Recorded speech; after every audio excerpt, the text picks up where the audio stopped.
Bienvenue dans DCP du ciné et des Potes. votre émission bimensuelle de cinéma proposée par le Wishing Light Channel. Vous ne l'ignorez plus, Fred est absent pour encore quelques épisodes, et comme les amis, c'est comme l'amour, un de perdu, 10 de retrouvé, nous avons le plaisir d'accueillir une nouvelle pote dans la team DCP. Bonjour, Marie-Jeanne. Hello tout le monde. Alors Marie-Jeanne, en quelques mots, peux-tu te présenter ? Eh bien oui, je m'appelle Marie-Jeanne Doubé, j'ai 24 ans, je suis comédienne. Je suis originaire de Nice, mais je viens d'emménager à Marseille il y a peu. Et elle est parmi nous à Paris. Je suis ravie d'être là, d'ailleurs merci de m'inviter à votre émission. De Merci rien, avec à toi plaisir. d'être là. Et autour de la table, on n'oublie pas Jérémy et Julien. Salut. Programme un peu différent pour cet épisode, nous allons nous concentrer sur un seul film, Late Night with the Devil. C'est un film fan footage dans le genre de l'exorcisme. C'est pourquoi, après la discussion autour de ce film, chacun d'entre nous va parler d'un film de fan footage ou d'un film d'exorcisme qui l'a marqué. En deuxième partie de l'émission, les chiffres de Jérém, et je vais vous faire jouer avec le retour du casting foireux Camoulox. Le retour. Waouh. Mais avant ça, les actus, que se passe-t-il sur la planète cinéma ? On va commencer par Marie-Jeanne. Ah bah merci, quel honneur.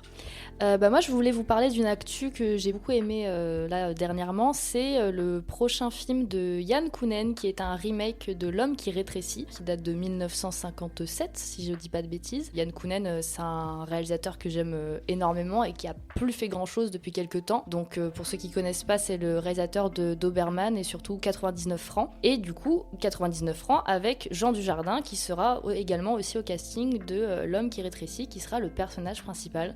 Donc je trouve que c'est une nouvelle incroyable parce que déjà L'Homme qui rétrécit est un film vraiment top, et un remake de Kounen dans son univers un peu psychédélique, je pense qu'il peut vraiment nous donner quelque chose de très très cool, surtout dans le cinéma français un peu actuel. Je pense que ça peut faire du bien, et le tournage vient de commencer en mai là, il y a peu, donc J'ai un pote, son film préféré c'est 99 francs. bah ça m'étonne pas parce que c'est un film super hein. Jérém.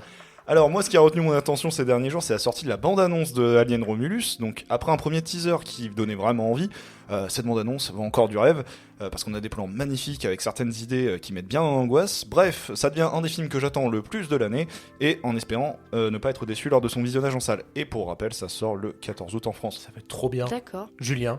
Marie-Jeanne, est-ce que tu as vu le film Napoléon de Ridley Scott ? Non, pas du tout. Tu n'as rien raté. Voilà, tu n'as pas besoin d'aller le voir. Par contre, tu pourras aller voir la version restaurée d'Abel Gance, donc le film de 1927, qui a enfin sa version restaurée finale après 16 ans de travail.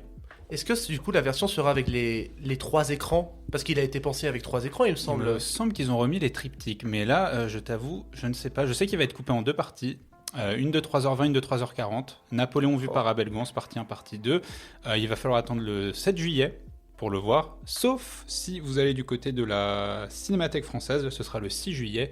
Et si ça vous intéresse, à la scène musicale, 4 et 5 juillet, concert ciné-symphonique. Oh Ok. Voilà, Surtout que la scène musicale, ça a une des meilleures acoustiques de tout Paris. voilà. Moi, mon actu, elle concerne une saga que j'aime beaucoup. C'est Wallace et Gromit. C'est mignon. Moi, Wallace et Gromit, le mystère du lapin-garou, ça a été un de mes premiers films au cinéma. Et là, ils reviennent avec un film qui va s'appeler Vengeance Most Foul, donc 20 ans après le mystère du lapin-garou. Cet épisode, il fait revenir le méchant, le pingouin, qui était méchant dans Un mauvais pantalon. Il s'appelle Feather McGraw. Et j'ai trop hâte. Voilà. Et ce sera... en fait, c'est dommage parce que ce sera sur Netflix, mais ça sortira en décembre. J'y repense parce qu'il y avait Chicken Run 2 aussi qui est sorti sur Oui, Netflix il y a c'est un ce que an. j'allais te dire, ouais. Et j'ai toujours pas vu parce que c'est Netflix et que j'ai pas Netflix. Mais bon, c'est trop bien. Voilà, c'est Gromit. Ça fait 20 ans qu'on n'a pas eu du Voilà, c'est Putain, moi Gromit. j'aime pas du tout, pardon. Hein, désolée, Oh non. mais, je te jure, genre vraiment, c'est très con. Pourtant Ouais. j'adore la stop motion. Genre, Ouais. c'est un style d'animation que j'adore. Mon film préféré c'est Coraline. Pour Mmh. ceux qui connaissent, voilà, genre vraiment c'est mon... Vu au ciné à C'est l'époque. mon top, ouais, incroyable. Je me suis chiée dessus à la fin du film, soyons clairs, je trouve que ça fait extrêmement peur. Mais non, voilà, c'est Gromit, je pense que j'ai un blocage au niveau du style en fait des personnages. J'aime pas, c'est horrible à dire et pourtant je sais que Parce c'est un qu'il est travail chauve. de fou. Ouais, c'est peut-être pour ça. Mais par contre, j'ai beaucoup aimé Shaun le Mouton. Pas vu. Non. Waouh, il y a eu un gros blanc. Et bah du coup de cette franchise-là, si je puis dire ce terme, Shaun le Mouton, c'était pas mal du tout. Ok. Mais Chicken Run aussi quand j'étais plus jeune, mais j'en ai quasiment aucun souvenir. Mais rematez-les parce que c'est trop Peut-être, bien. ouais. Et c'est un peu l'âge d'or du cinéma stop motion. Mais le cinéma stop motion c'était les années 2000, mais là je vous propose de vous replonger dans les années 70 avec le film qui sera au cœur de notre discussion dans cet épisode, puisqu'il s'agit de Late Night with the Devil. Pour être honnête, peu de films ont retenu notre attention sur ces 2 dernières semaines, et comme nous n'avions pas envie de parler de Bad Boys 4, Marie-Jeanne nous a proposé de mater un film qui a fait parler de lui aux USA, mais absolument pas en France, puisque le film n'est pas sorti en France. Si. Ah bon ? Si, il est sorti, mais il est sorti le 31 mai dernier, donc c'est un vendredi. Donc ça devait être des séances que ce jour-là en France dans certains cinémas. Merveilleux. Et qui est le premier à avoir dit « Je suis super chaud pour faire ce film ?» C'est moi, évidemment, qui ne l'a pas vu parce qu'il n'a rien compris au planning. C'est moi également. Bravo. Du coup, voilà, on va parler, nous tous, sauf Julien, de Late Night with the Devil. C'est parti. Please welcome Dr. June Ross Mitchell and Lily, the young subject of the book, Conversations with the Devil. I really don't think it's a good idea, Jack. She's becoming more unpredictable. That's a good thing. That's why we still do live TV. Ladies and gentlemen, please stay tuned for a live television first as we attempt to commune with the devil. Jack Delroy cherche désespérément le petit quelque chose qui manque à son émission de divertissement pour dépasser la concurrence. Le soir d'Halloween, les segments se succèdent et l'ambiance commence sérieusement à déraper sur le plateau en plein direct. Alors on disait donc que c'est un fan footage qui reprend l'idée d'un late night qui était diffusé au cours direct au cours des années 70 et qui ressurgit aujourd'hui. Le film commence par un petit préambule, une petite explication de qui était Jack Delroy et du contexte de ce direct avant de nous plonger vraiment dans... L'émission en elle-même. L'acteur principal d'ailleurs, c'est un acteur que vous connaissez tous parce que vous avez tous vu sa tête dans Dark Knight, dans Suicide Squad, Dans Dune. dans Dune. Mais aussi dans le film de Villeneuve avec Jake Gyllenhaal et Enemy. Prisoners, voilà. Ah ouais. Bah oui, il est voilà. dans Ah mais Prisoners. oui, il Mais- joue le... Ah non, Mais on c'est l'a Paul tous. Dano qui- Ça c'est Paul Dano. Mais on l'a tous vu. Mais on retient jamais son prénom. Ouais. En même temps, il fait C'est un que du second rôle, hein. ouais, voilà. C'est ça. Mais son nom c'est David Dastmalchian. Mhm. C'est rare de le voir dans un premier rôle. Et j'aime beaucoup ce film. Fred. Fred. Non. Il me regarde à la bière à la main et il m'appelle Fred, franchement. Moi, je Ouais. suis mitigée. Oh non. Si. Finalement, je suis mitigée. Oh bah non. Mais non. Bah, mais- alors vas-y, défends-le parce que en fait, je pense pas que ça soit un mauvais film non plus. Mais Oui, voilà. Mais là, j'ai beaucoup de choses. là, c'est intéressant parce qu'on a vraiment 3 avis divergents. Ouais. J'ai beaucoup de choses que j'apprécie dans le film. Il y a beaucoup de choses que je lui reproche quand même. Ok, bah non, mais je le défends pas parce que finalement je le glorifie. Moi je trouve que c'est une petite pastille très bien reproduite des années 70 et des late night que ça pouvait donner. Après, je suis pas un consommateur de late night et encore moins de ceux des années 70. Mais j'adore la vibe du film. Franchement, j'adore la vibe. Je trouve que le rythme est super bien mené et j'adore la performance de Dastmalchian. Non, ça, je suis d'accord. Franchement, moi ça a été un pur kiff. Un pur kiff. Alors, c'est un film estampillé film d'horreur, on n'a pas eu très peur devant le film, mais tous les éléments sont là pour me dire que c'est un bon moment, c'est bien mené. Déjà, vu le flux un peu des sorties actuelles depuis quelques temps, ça m'a fait du bien de regarder ça, dans le sens où genre, j'ai trouvé que déjà la mise en scène était très bien faite. Le retour dans les années 70 marche carrément bien. Et surtout, moi personnellement, ce qui m'a beaucoup plu dans ce film, c'était déjà au-delà du fait, du format fan footage, c'était aussi, je sais pas si vous vous rappelez, des infomercials sur Oui. YouTube. Pour moi, ça m'a fait littéralement penser à ça dans le format, cette espèce un peu de contexte de... les infomercials, c'était plus du téléachat et de l'information, qui après partait dans des délires très bizarres ou horreur. Mais là, ça m'y a fait penser avec tout ce côté très faux, très fake, très souriant qu'on a dans les late, et qui peu à peu fait monter une espèce de tension, et après qui va partir du coup dans de l'horreur. Maintenant, je trouve qu'en termes, scénaristiquement parlant, il y a quand même des petits trucs qui m'ont quand même dérangé. Mais peut-être, je sais pas si c'est peut-être les dialogues que j'ai trouvé un petit peu légers ou vraiment de comment déjà se termine le film. Bon, on va peut-être pas parler de la fin tout de suite, mais de... Moi je sais que c'est Ouais. ce qui a un peu chamboulé Jérém. Pour être honnête, j'aime bien le début. Je trouve que le début ça fonctionne bien parce que tu retrouves toute l'essence du fan footage et ce qu'il est quoi. Et ce que c'est des images retrouvées. Alors t'as une petite mise en contexte avant que je peux pardonner parce que pour moi en fan footage vraiment c'est tu retrouves des images, on t'a fait un montage. Bon là le montage est fait en direct vu que c'est une émission retrouvée, donc pourquoi pas. Mais en fait au fil du film j'ai commencé à perdre ce truc là. Et je me dis, putain c'est pas normal. C'est pas normal. Mais c'est la première Ouais. réaction que t'as eue en sortant du film, tu m'as dit, je suis désolé, c'est pas un vrai fan footage. Ouais. Oui. Et moi j'ai envie de dire, Complètement. est-ce que c'est vraiment important Est-ce que ça définit vraiment la qualité du film ? Non, si on sort après du fait que tu t'étais mis en tête que c'était ça, mais finalement que c'est pas ça, mais que t'en ressors quand même, on va dire, gagnant, finalement ça change rien. Après, c'est plus que je trouve qu'il y avait vraiment des moments dans le film qui étaient très très cons, genre cette espèce de... Je vais parler d'une scène en particulier, ce passage avec l'hypnotiseur. J'étais sûr d'aller sortir Voilà. ça. Christou, le best Non, nom. non, pas Christou, Non, l'autre, Christou, celui l'autre. qui est La scène des verres. Voilà, celui qui est vraiment contre Christou. Ah, Le mec qui va hypnotiser même le public. Je trouve que ça fonctionne pas. Enfin, je sais pas comment expliquer, mais cette scène, je la trouve mal foutue dans le sens où. Enfin, tu le sais que c'est pas possible, comment c'est fait, que tout le monde Ah oui. regarde l'écran et tout, c'est complètement con, tu bah, vois. t'as le point de vue de qui en fait à ce moment-là? Bah oui, C'est ça la question. c'est ça Et le mais problème. justement, n'y a-t-il pas des personnes qui ont été hypnotisées en regardant la télé par Mesmer ? Ça se fait l'hypnose par la télévision. Oui, mais comment c'est amené à ce moment-là? C'est fait d'une manière où c'est. Après, peut-être qu'en vrai, le film aurait dû être même plus long parce qu'au final, il est quand même assez court. Il fait combien? 1h40? 1h30. 1h30, bah voilà. Déjà, je pense aussi, on n'a plus cette habitude-là depuis donc des dunes de presque 3h30 où il te faut une demi-journée pour aller au cinéma maintenant.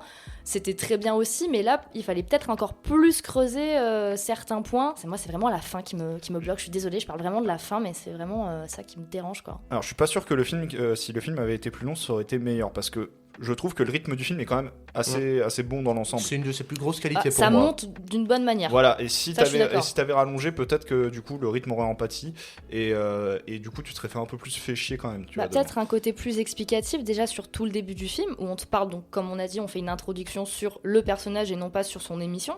On te fait vraiment une introduction sur son personnage, sur le fait qu'il est peut-être accusé de faire des trucs bizarres dans des sectes, dans la forêt. Ça, c'est amené quasiment pas vers la fin du film. Enfin, on te fait comprendre, il y a tout le délire un peu avec sa femme, du coup, qui meurt d'un espèce de cancer bizarre. Enfin, il y a toute cette fin, je dirais vraiment les 10-15 dernières minutes qui sont pas bien expliquées. On te balance un petit peu tout à la gueule comme ça. Enfin, tout ce passage-là, en tout cas, de l'espèce de secte, je la trouve mal amenée. J'aurais voulu en voir plus, en fait. Alors du coup, moi je rebondis un peu sur la fin vu qu'on tourne un peu autour du pot. La fin, elle part dans un délire psychédélique limite. Mais en fait, moi, la fin, elle m'a rappelé un truc que j'aime énormément sur YouTube. Est-ce que vous connaissez la chaîne YouTube Don't Hug Me, I'm Scared ? Pas du tout. Tu m'en as Absolument parlé pas. juste après qu'on ait vu le film. Julien, tu connais pas ? Non. Ok, alors imaginez le Muppet Show, et en fait imaginez-le sobre et soft au début, et qui penche petit à petit vers le dérangeant et l'extrême violence. Ouais, comme du infomercial, en fait, quelque part. un peu. C'est ça. Et en Genre fait, Happy Tree Friends. ouais, mais en fait, au Ah départ, oui. tu peux commencer Don't Hug Me, I'm Scared innocemment en te disant que c'est rigolo. Et en fait, c'est du génie en matière de rythme, en matière de brisage du quatrième mur. Et justement, ça m'a énormément rappelé Don't Hug Me, I'm Scared. Je sais pas si c'est une inspiration, mais rien que ça, j'ai trop kiffé. Et franchement, regardez cette série, c'est trop ouf. Mais je reviens juste sur... Les deux réals sont frères, si je dis pas de bêtises, non, je crois. Ils ont le même nom de famille, donc je suppose. Oui, voilà. Je suis allée un petit peu voir leur filmo. Je ne connais absolument rien. Donc, en fait, c'est un peu leur premier gros projet, finalement. Je Ou crois. un projet qui a de la visibilité, quoi. Oui, voilà. Enfin, leur première grosse production, si je peux dire ça comme ça. Pour un premier film, entre guillemets, vraiment à gros budget. Enfin, gros budget, je sais pas. D'ailleurs, je me demande combien il a coûté. C'est dans mes chiffres. Ça, c'est dans tes chiffres. Pardon, je te vole pas ton travail. Mais je vais pas dire que c'est un mauvais film. Je pense que c'est un film qui a vraiment de l'ambition.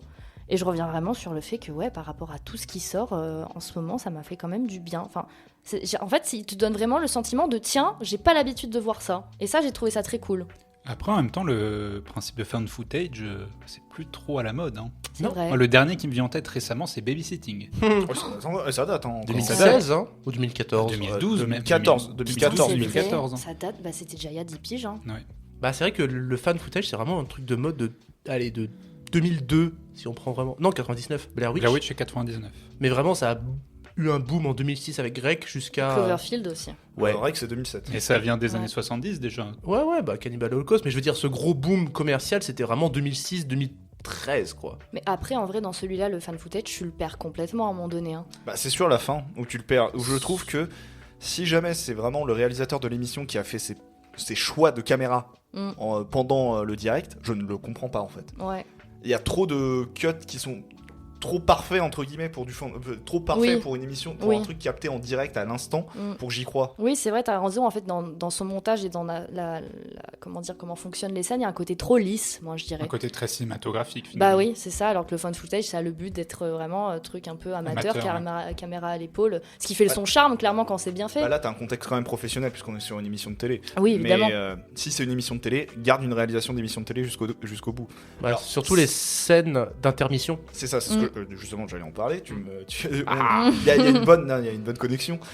C'est que du coup, on a deux types de fan footage. On a l'émission en elle-même et les images qui ont été, je suppose, récupérées par d'autres caméras pendant les coupures pub pour les intégrer au montage du film en lui-même. Et donc du coup, est-ce que déjà dans ce choix de faire deux types de métrages trouvés, est-ce qu'on n'a pas cette question qui pour moi taraude la fin, fiction, réalité, qu'est-ce que c'est On serait pas dans un film de Quentin Dupieux finalement. Non mais parce que pour moi le passage en scope, là, le passage où ça redevient en scope, désolé, on change Julien. de format. Désolé Julien, hein, mais Ouais. on passe en scope, pour moi c'est un retour à la réalité du personnage.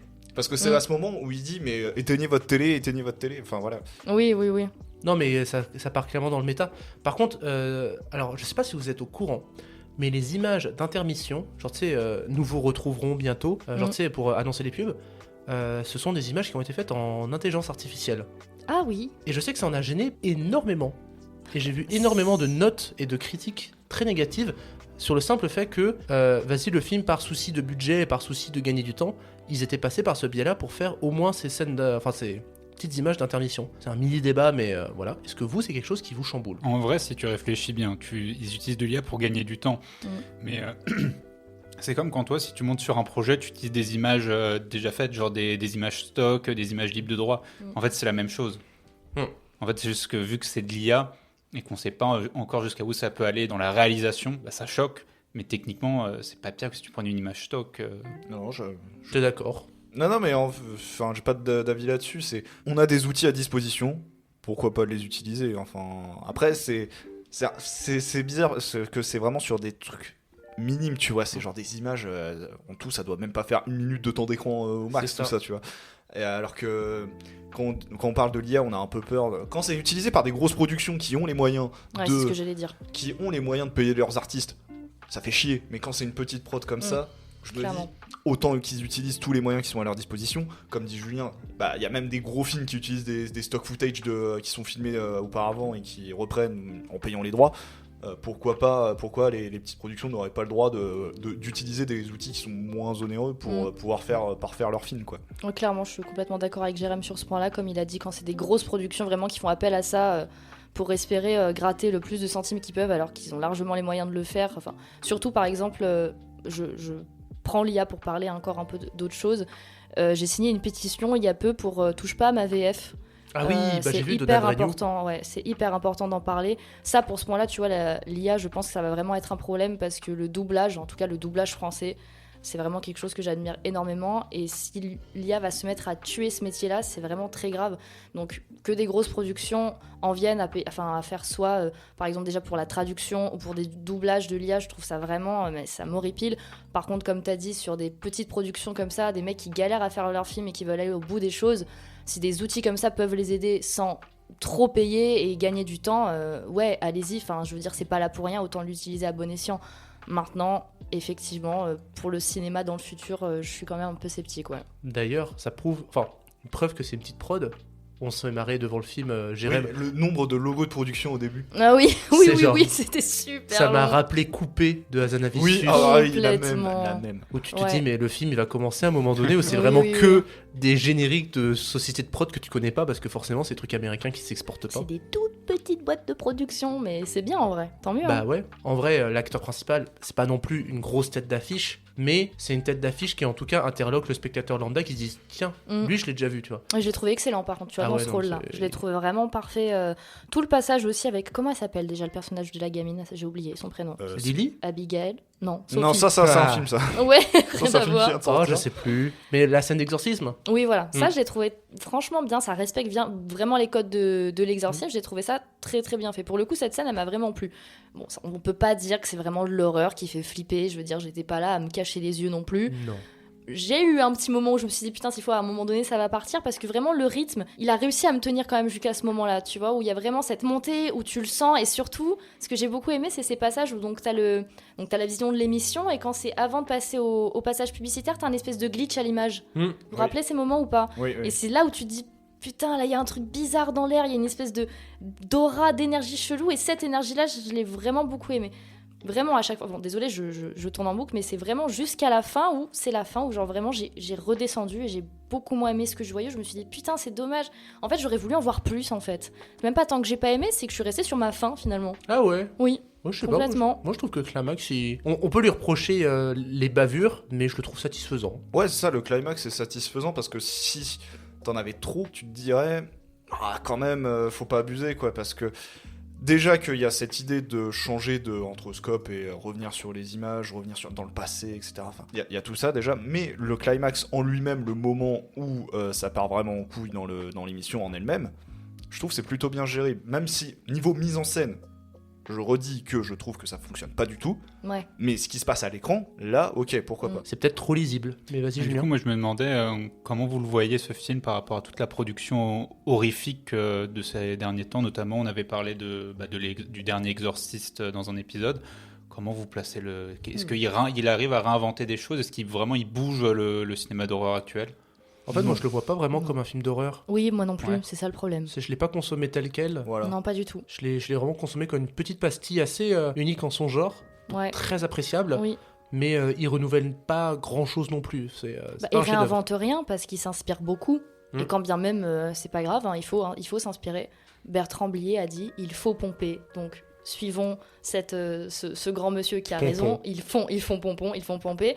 C'est vrai qu'il réinvente rien, mais il le fait quand même assez bien. Maintenant, oui, personnellement, moi non plus, je l'ai pas du tout vu comme un film d'horreur. Je l'ai vu comme un film à concept qui est très bien géré. En tout cas, voilà, moi je trouve que le point fort du film, c'est vraiment ce retour dans les années 70. Je l'ai trouvé vraiment top. Alors qu'il y a beaucoup de films actuels où ça se fait de plus en plus de faire des films sur les années 80, les années 70. Genre, excusez-moi, mais je m'y retrouve pas du tout. Enfin, au niveau des costumes, de la mise en scène, des Des décors, rouflaquettes de l'acteur. des rouflaquettes de tout, de la DA en général. Il y a eu un vrai travail, et même si c'est un film qui a pas beaucoup coûté, tu sens que c'est des mecs qui ont vraiment eu envie de faire ça jusqu'au bout, alors que t'as certaines grosses productions qui vont te faire des films d'époque ou de ces années-là, mais tu le dis pas, enfin à aucun moment tu le comprends de toi-même, quoi. Donc ça, j'ai trouvé que c'était vraiment très bien. Est-ce que le sujet est clos en tout cas? Moi j'ai dit tout ce que j'avais à dire sur... Pareil. Pareil. Allez. Eh ben écoute, on va pas faire souffrir plus longtemps Julien. Qui ne peut pas parler parce C'était que... très intéressant. Ouais. Et regarde, j'ai quand même pu réagir. Si on peut ça, clôturer, on peut dire que ça reste quand même un bon film à regarder. Je C'est trouve que c'est ça. un film qu'il faut regarder. Ah, c'est ben pas moi, excellent, mais Giga kiff. Hein. Bah, en Ah gé- bah, Petite- écoute. une petite surprise dans le milieu du cinéma. Non mais en Voilà. général je dis pas qu'il faut pas regarder les films à part si vraiment j'ai considéré que c'était une grosse merde, même si je l'ai moyennement apprécié, c'est toujours bien de le voir quoi. bah, après, à voir si ça va pas aussi leur ouvrir une autre porte pour faire autre chose. Moi, je C'est serais ça. preneuse de les revoir dans d'autres délires. Moi, dans- C'était leur premier film, c'est ça? Visiblement. Long métrage, je crois. Long métrage, hein. Je pense. Hein. Non mais moi ça me fait penser au duo de réalisateurs de Talk to Me la main en VF, Ah oui, c'était très bien ça. qui vont faire leur suite du coup, qui sont pareil Ah. deux frères, des youtubeurs australiens, Oui. qui ont réussi à faire leur premier film. Génial Talk to Me, Ouais. vraiment regardez-le. Carrément. Et ils vont faire la suite. Trop bien, j'étais pas au courant. Donc voilà, et ça me fait un peu penser à ça, tu vois, pareil, de voir deux frères, peut-être, enfin deux frères. Qui D'accord. font Il des m'avait bien films. attrapé avec celui-là. Hein. Ça, un peu caca culotte pour Toksumi. Je dois Ah dire que ouais. c'était un très très bon film d'horreur. Enfin, moi, j'ai beaucoup aimé. Je suis d'accord, je trouve que c'était un très bon film. Eh ben poursuivons dans l'horreur avec les chiffres de Jérém. Pourquoi Les chiffres de Jérém. Non, c'est pas la chronique. Non mais- je sais. Bon bref, les chiffres. Ça y est, c'est parti, la bière a fait. Alors, Late Night with the Devil, c'est un budget de moins de 2 millions de dollars à savoir. Donc vraiment, comme on a dit, c'est très très bas niveau budget, c'est très minime comme budget, on va dire. Avec toutes les boîtes de production au début, ils ont réussi à ramasser un petit peu quand même. C'est Quand bien. même, ils ont réussi à amasser quasiment 2 millions de dollars. À savoir que le film n'est pas sorti en France, comme on l'a dit, mais il est sorti sur quelques territoires, qui a fait engranger à peu près 12 millions de dollars au film, dont 9,9 aux États-Unis. On poursuit dans l'horreur, puisque là, on va pas parler d'un seul film. On va faire une sorte de discussion tour de table. Late Night with the Devil est donc un fan footage et aussi un film d'exorcisme. Et donc, chacun d'entre nous a décidé de parler d'un film d'exorcisme ou de fan footage, ou les deux, ça peut se faire, qui l'a particulièrement marqué. Du coup, je vais me tourner vers Julien, on n'a pas trop entendu jusqu'ici. Et de quel film tu as décidé de nous parler ? Parce que je vais pas être très original, parce que si tu me dis found footage, moi je vais parler de Blair Witch, Évidemment. le film culte du found footage. Est-ce que vous l'avez tous vu ou pas du tout ? Oui. Non. Bah, vois-le, c'est vraiment très bien. Je sais, mais j'ai tellement peur d'avoir peur. C'est vraiment une fiotte, hein, mais je C'est sais vrai qu'il faut que que je ça- le regarde. Et après, on pourrait poser la question, est-ce que le but devant un film, c'est vraiment d'avoir peur ? Même un film d'horreur. Est-ce qu'on a vraiment peur au cinéma ? Parce que tu sais que t'es au cinéma. Oui, Ok. j'ai des souvenirs là, traumatisants, oui, clairement. Philosophe. Et donc du coup, Blair Witch, qu'est-ce que ça raconte ? Donc ça nous explique que 3 étudiants en cinéma, Heather, Mike et Joss, sont portés disparus après la réalisation d'un documentaire sur la légende de la sorcière de Blair, dans 1994. Le film sort en 1999, et le film donc, commence avec la phrase que je vous ai citée, et on a retrouvé ce fameux documentaire que les 3 étudiants filmaient. Et voilà, donc fan footage, images retrouvées, en fait on ne va suivre que ce documentaire qu'on a retrouvé. Or, ces 3 personnes sont toujours portées disparues aujourd'hui. Évidemment, c'est une fiction. Mais il faut remettre le contexte. On est en 1999. Internet vient d'émerger. Facebook n'existe même pas. Hein. Juste pour reciter, par exemple, on est vraiment en 99. Du coup, la campagne du film va se faire majoritairement sur Internet et tout va tourner sur le fait que ces images sont vraies, que ce sont des vraies images qui vont être diffusées, que ces 3 personnes sont portées disparues, même des affiches promotionnelles du film. En fait, c'est juste les avis de recherche de Heather, Mike. Il va vraiment avoir une confusion qui est entretenue déjà entre le réel et la fiction. Et ce qui fait que je pense que rien pourra retrouver vraiment la saveur d'un Blair Witch. C'est-à-dire que ce côté où tu as quand même ce doute de dire putain, est-ce que c'est vrai, est-ce que c'est faux ? Alors qu'évidemment c'est une fiction, c'est dur de le retrouver aujourd'hui, puisque tout semble quand tu fais du found footage, tout semble artificiel en fait. Alors que là je pense que tu as dans ce film quelque chose de vraiment authentique, et c'est notamment intéressant dans le processus de fabrication, c'est-à-dire que le film dure 1h20, c'est un film assez court, parce que la plupart des found footage sont souvent très courts, or il y a plus de 30 heures de rush qui ont été filmées. Donc il y a eu tout un travail de sélection.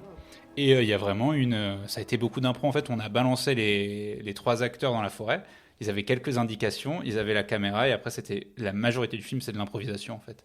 Et malgré que ce soit de l'improvisation et que donc tu aies peu de direction, c'est-à-dire que le script, il est très, très petit. Le film, en termes de réalisme, il est vraiment prenant.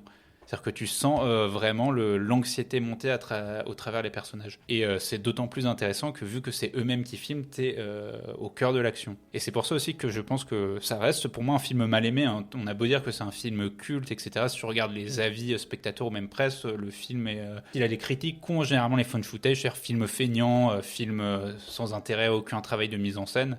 Alors que c'est peut-être ce qu'il y a de plus pur en termes de cinéma, si tu te rapproches de tout ce qui est le cinéma vérité des années 60. Donc, je pense au cinéma de Jean Rocque, tout le cinéma documentaire qui s'est développé dans ces années-là. Et c'est pour ça que je pense que c'est très bien. Budget $60 000. Donc, en termes de vraiment de. Ouais, le film le plus rentable de tous les temps. C'est ça. C'est clair. C'était pas Paranormal Activity ? Ah non, c'est Paranormal Activity, Oui, excuse-moi. et justement, pour faire le lien avec Paranormal Activity, et même avec un autre film, et pour garder la surprise, je ne dirai pas c'est lequel, le film de Jérémy. Ces films-là, je pense qu'ils fonctionnent parce qu'ils ont cette idée de prendre un cadre naturaliste, en fait. Donc, dans le cas de Blair Witch, avant qu'on rentre dans l'épouvante, c'est-à-dire qu'on suit vraiment le documentaire qu'ils font sur la légende de la sorcière de Blair. Donc, ils interrogent des gens, tout ça. Alors que le problème de Paranormal Activity, c'est que dès le début, le but de ce film, c'est de faire peur. C'est vendu comme un film d'horreur, c'est un film d'horreur et ça fait peur parce que ils ont capté les images avec des caméras de surveillance. Sauf qu'à partir du moment où le projet de base, c'est de te vendre un film purement horrifique pour de l'horreur, je pense que ça ne fonctionne pas. Alors qu'un film comme Blair Witch, c'est de base c'est un documentaire qui tombe dans l'épouvante. Ok. J'ai une petite, je crois, anecdote sur ce film qu'on m'avait raconté. Si je dis pas de bêtises, il n'y avait pas aussi un peu une tension, ne serait-ce qu'avec les acteurs, où on leur faisait peur la nuit, exprès. Ça, je sais pas, mais ce serait pas Je étonnant. crois, vu que ça se passe dans la nature, il me semble que le réel s'était tapé un espèce de délire, je veux pas dire trop de bêtises, hein, mais qui leur faisait peur la nuit en faisant des espèces d'ombres devant leur tente, pour vraiment les mettre dans une tension perpétuelle. Donc, Ils étaient vraiment à bout. Mais Ouais. si tu le vois, tu sens vraiment. C'est pour ça qu'il est d'un réalisme assez incroyable. Moi, je trouve c'est Blair bien. Witch. c'est mieux même. Si après, je pourrais juste un dernier truc, c'est qu'il y a un jeu vidéo qui a été fait sur Blair Witch qui est aussi tiens. très bien, voilà, et qui arrive vraiment à garder le même concept de Blair Witch, mais en utilisant les forces du jeu vidéo pour pallier en fait au manque cinématographique que te propose le jeu, notamment en jouant sur le principe de pattern, c'est-à-dire que la map se répète, plus tu tournes en fait dans la map, plus la map se répète, c'est-à-dire que c'est les mêmes frames en fait que tu tournes en boucle, et ils arrivent à retrouver cette sensation de tourner en rond que le film dégageait. Je propose de poursuivre sur la question du fan footage parce que Oui. là, tu as posé les jalons de ce qu'est le fan footage et les origines de ce genre. Et Jérémy, justement, a décidé de parler d'un autre film qui a quand même vachement déterminé ce qu'est ce style. Ah oui, parce que le film dont je vais parler est sorti la même année que Cloverfield, un autre fan footage dans un genre totalement différent, mais fan footage quand même. Je vous parlais de Rec, film espagnol, réalisé par Jaume Balagueró et Paco Plaza. Je l'ai vu souvent ce film. Là, le visionnage que j'ai fait pour cette émission-là, c'était être le 4e ou le 5e visionnage que je faisais de ce film-là. Pareil, on reste sur un film très court, il dure 1h15. Et je me suis posé une question, parce que Owen, juste avant que je le lance, il m'a raconté quelque chose, il m'a dit « Ouais, je voulais le revoir avec un pote la dernière fois, et il m'a dit « Ouais, non, j'ai pas trop envie. » Mais sauf que Owen, il voulait le revoir pour une raison. Qu'est-ce qui se faisait peur dans le film ? C'est ce que tu m'avais dit, je crois. Ah bon ? J'ai oublié. Non, bah tu me l'as dit. Donc il m'avait dit, en fait je voulais le revoir pour savoir qu'est-ce qui me faisait peur dans le film. Et donc du coup, c'est ce que j'ai fait avec ce visionnage-là, je l'ai revu en me disant, qu'est-ce qui me fait peur dans ce film ? Est-ce que c'est ce qui est montré à l'image ou est-ce que c'est le dispositif filmique en lui-même ? Alors moi, je peux répondre tout de suite. C'est parce que tout à l'heure, tu parlais, Julien, on commence dans le naturaliste et ça va vers l'horreur. Justement, moi, c'est toujours les 20 premières minutes du film qui me font peur. Parce que tu sais qu'il va y avoir de la chose. Mais tu sais pas à quel moment. C'est ça. Du coup, ça t'inquiète. Je te rends la parole. Oui, ce qui se passe à l'image dans Rec est horrible. On voit des gens tomber de haut et s'éclater la tronche sur le sol, on voit des gens se faire mordre avec des bouts de peau qui s'arrachent, enfin des gens qui changent physiquement, etc. Mais je pense que ce qui me fait le plus peur dans ce film, c'est tous les artifices du dispositif filmique du found footage qui sont utilisés à la perfection dans Rec. C'est le classique, mais caméra épaule constamment en mouvement avec des tremblements chez Kicam, tout ça qui apporte un réel qui est accru. Mais également les bugs de caméra qui sont utilisés, les bugs de la caméra numérique, le rembobinage de l'image, parce qu'à un moment donné, il rembobine dans le film ce qui est montré afin de revoir une action qui s'est déroulée, la torche de la caméra, la vision nocturne de la caméra, bref, il y a tout de la caméra qui est utilisé, avec zoom et dézoom également, tous les artifices de la caméra qui sont utilisés. Et c'est ça que je trouve dingue, c'est que t'as une sensation de réel parce que tu te dis, j'ai l'impression de me voir, qu'est-ce que je ferais dans cette situation ? Bah, je m'amuserais potentiellement, déjà, de base, je m'amuserais avec une caméra à toucher à tous les boutons, mais là tu te dis, il y a quand même un cadre professionnel, parce que de base, pareil, c'est réalisé dans le but de faire une émission de télé.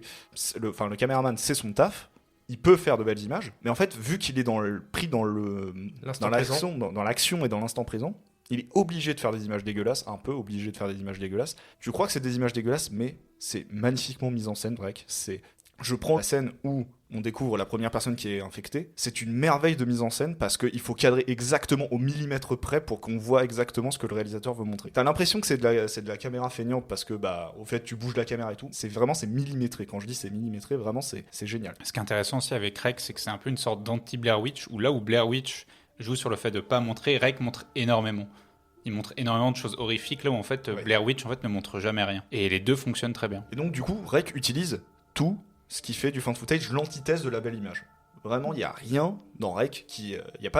c'est pas beau, Rec. C'est pas beau, c'est de la caméra à épaule, c'est pas pixelisé, mais en gros, il y a du grain. C'est vraiment pas agréable à regarder. Et ça joue là-dessus. Et ça, je trouve que ça apporte vraiment à l'angoisse que tu peux avoir en tant que spectateur devant ce film. Et j'ajouterais juste sur la question du found footage, et que ce soit Rec ou Blair Witch, je pense que ça fait partie de ces rares films où je pense que l'expérience est même meilleure si tu ne la vois pas au cinéma. Puisque vu que tu cherches le cadre le plus réaliste possible, je trouve que Blair Witch, par exemple, je l'avais vu sur mon petit PC, hein, mais tu as ce côté tu te perds sur YouTube et tu vois des vidéos très bizarres. Et je pense que c'est tout ça avec quelqu'un, toutes les creepypastas, toutes les légendes qui traînent sur YouTube. En fait, tu retrouves ce côté-là, que ce soit dans Rec ou que ce soit dans Blair Witch, c'est-à-dire que tu trouves un film perdu et où tu as toute cette possibilité que ce soit vrai. C'est ce qu'un ami me disait justement, qui est intéressant, c'est que un fan footage qu'on va voir au ciné, ça peut plus marcher. Par contre, qu'un fan footage qu'on trouve au hasard sur internet, lui, il peut gagner en véracité. Mais vas-y. Personnellement. Qu'est-ce qui te fait peur dans ce film ? Et oui, C'est je ça, continue la parce question. que c'est surtout sur ce visionnage, qu'est-ce qui m'a marqué le plus ? C'est le son. Ah. C'est la première fois que je me suis attardé dessus, en fait, quand je l'ai regardé, et j'ai compris en quoi il jouait un rôle primordial dans le film, parce que le son est toujours extrêmement clair, parce que en fait, on voit dans le film qu'il y a des micro-cravates qui sont installées sur les personnages, mais ça permet aussi de jouer avec la saturation du son. Et c'est un truc tout con, hein, mais la saturation du son, ça apporte un élément accru d'horreur quand tout le monde se met à gueuler, et du coup, t'as une saturation du son qui est... Je sais pas, ça apporte de l'angoisse. Comme je disais, l'image, le grain d'image, etc., cette saturation du son, je trouve que ça ajoute de l'angoisse encore plus. Vu que le film joue constamment sur ça, ça crée une sorte de malaise en fait. Le truc qui est très fort, c'est que le film ne devient pas du tout agaçant. Parce qu'un film avec un son qui peut saturer de temps en temps, enfin pas constamment, il sature pas constamment le son non plus, mais qui sature à des moments très fréquents, ça pourrait être chiant. Mais pas du tout, puisque c'est pris dans l'angoisse avec tout le contexte du film. Et avec, pareil, je redis, cette image qui est granuleuse et qui donne un cachet au film et je trouve qu'on est en plein dans le réel. Et dernière chose que Rec fait très bien encore une fois, c'est que le fan footage, ce qui se passe en fait à l'image, c'est fait par une caméra personnage. Moi j'appellerais ça une caméra personnage. L'idée c'est quoi ? C'est pourquoi on filme en fait. Pourquoi le caméraman ne coupe pas à ce moment-là ? C'est limite vital, c'est un geste vital de filmer. Parce que pour référencer et montrer à tout le monde ce qui s'est passé. Et Rec le dit texto et tient ce précepte-là jusqu'au bout. On voit que ce geste jusqu'au bout, ce geste de filmer, il est là. Parce que la caméra n'est jamais lâchée par un personnage, jusqu'au dernier plan dernier plan, c'est compliqué de parler de dernier plan, mais jusqu'au dernier moment du film en fait. Et, petit dernier mot sur le jumpscare, parce que c'est peut-être le film sur quoi le film se repose le plus, c'est... Il fonctionne. Bon, moi maintenant je les connais, donc ils me font plus trop d'effet, mais pour quelqu'un qui découvre le film pour la première fois, franchement, je pense que je me souviens plus très bien de mon premier visionnage, mais je pense que je devais sursauter à chaque jumpscare. Je ne l'ai jamais vu, donc j'ai mon père qui a essayé de me le lancer la dernière fois et je me suis levée, j'ai fait non, je peux pas regarder. Je pense que j'ai un espèce de côté vraiment comme ça où j'ai peur que ça arrive avant, donc je me mets dans une auto-persuasion que je vais avoir peur, alors que s'il faut, pas du tout. Moi j'ai une question, est-ce que tu as vu les autres Rec ? Alors j'ai vu les 4. Et qu'est-ce que ça vaut par rapport au premier ? Rec 2, en Nul. fait, tu vois, moi je suis pas du même avis parce que je trouve que ça pousse encore plus loin dans le concept de fan footage et ça permet en plus d'avoir plein de caméras différentes parce que dans la diégèse du film, c'est normal qu'il y ait plusieurs caméras. Alors, est-ce que c'est les mêmes réals ? Oui, d'accord. Alors le 2, c'est le même duo de réalisateurs. D'accord. Et après, pour le 3, c'est Paco Plaza qui l'a fait en solo. Et pour le 4, c'est Jaume Balaguerro qui l'a fait en solo. Ok. Et donc le 3, en fait, on a au début du fan footage, au début du 3, parce que ça se passe pendant une fête de mariage, et donc au début, on a des images. Et en fait, à un moment donné, le film abandonne totalement ça. Et pour partir sur une mise en scène plutôt classique. Et je sais que Owen considère Rec 3 peut-être comme un nanar. Un chef-d'œuvre. Un chef-d'œuvre de nanardise. Moi, je considère que c'est vraiment une trahison comparé au premier Rec. Et Rec 4 Apocalypse, pareil, est une énorme merde qui pareil, abandonne le côté fan footage. Ah, ça, c'est dommage. Et ça se passe sur un bateau. Alors que de base, le projet du 4, ça me dépite toujours quand je dis ça, mais le projet du 4 de base, c'était de sortir de l'immeuble et voir ce qui se passait avec l'infection qui s'étend dans toute la ville. Au final, tu te retrouves à être sur un bateau. On peut dire que le film a pris l'eau. Ah oui. Talent. Est-ce que tu en as fini avec Greg, mon ami ? Ouais, et je suis... Avec Greg ? Ouais, c'est Greg. Moi, je me ferais bien avec Greg, personnellement. Oh Alors, non. À manger, hein. Donc oui, Rec, j'en ai fini et vraiment grâce à ta question que tu m'as posée, enfin que tu t'es posée et que du coup je me suis posée avant mon visionnage, j'en ai que d'autant plus apprécié Rec. Eh ben écoute, moi je vais empiéter avec ce que je considère comme étant un des meilleurs fan footage que j'ai vu.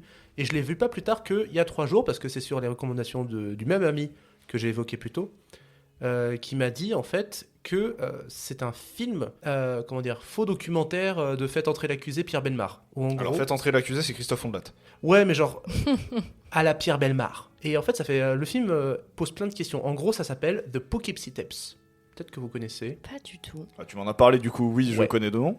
C'est le format d'un Fait entrer l'accusé, mais qui s'appuie sur des cassettes vidéo qu'on a retrouvées, des enregistrements personnels d'un tueur en série.